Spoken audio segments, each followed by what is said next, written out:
The umpiring at the end of Friday night's game between the Dogs and Collingwood has been the topic of a lot of discussion, and I personally was quite bewildered by some of the decisions made at the end of that game.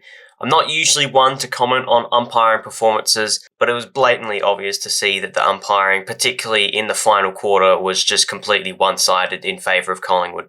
There were 4 decisions which really stood out to me as just being blatantly incorrect. They all went against the Bulldogs, and we'll have a look at them all in this video. The first one here, we can see scores are level. The ball is kicked in long by Dan Houston to a pack of players, and it appears that Buku Khamis is pushed under the ball by Jordan De Goey, who takes the mark.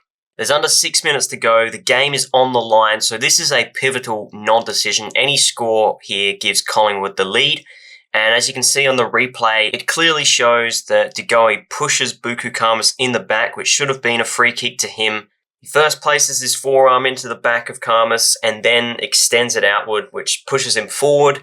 Very clearly a free kick. I know he doesn't put his hands in the back. Usually when you see pushing the back free kicks paid, the offending player will put their hands into the back and push them with their hands. But there's nowhere in the rules that says you're allowed to push using your forearm as opposed to your hands. So this is just a clear free kick that was missed. De Goey did miss his shot on goal, but he still kicked the point. He still gave Collingwood the lead, and it was still an important non-decision that went against the Dogs at a critical time. The next one we'll look at, there's about 4.5 minutes left on the clock. Collingwood still lead by a singular point. This is just an absolute howler. There's no other way to put it.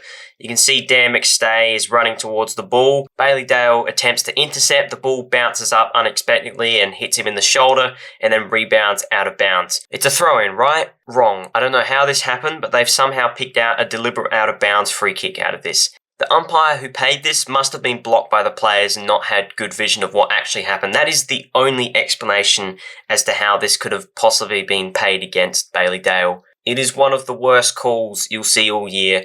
Even Dan McStay wasn't thinking that he was going to get a free kick out of that until he noticed that they were taking a little while longer to blow the whistle than they normally would. I'll slow it down for you just in case you didn't see, but he clearly doesn't tap this over the boundary line. It bounces up more than he expects and hits his shoulder and then just deflects. Like, there's no free kick there. There is absolutely no way you can possibly pay that a deliberate out-of-bounds free kick.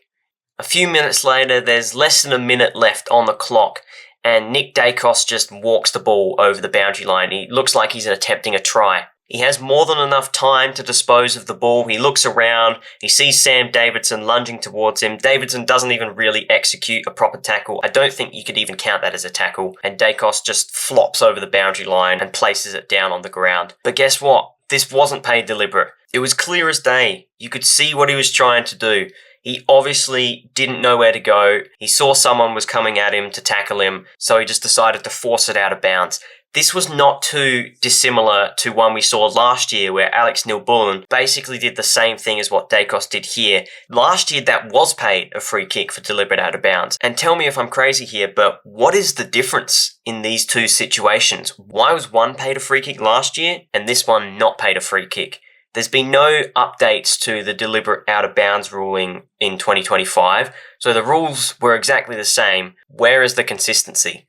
And the final one, there's less than 30 seconds on the clock now. Lachlan Bramble has his legs taken out, but there is no free kick paid. This is as blatant as a forceful contact below the knees free kick as you'll ever see, and it's not paid. Bramble keeps his feet, Quainer goes to ground, takes out his legs, he almost falls over head first. If it was paid, then Bramble would have had an opportunity to send the Dogs back inside forward 50 for one last-ditch effort and potentially get a mark and level the scores.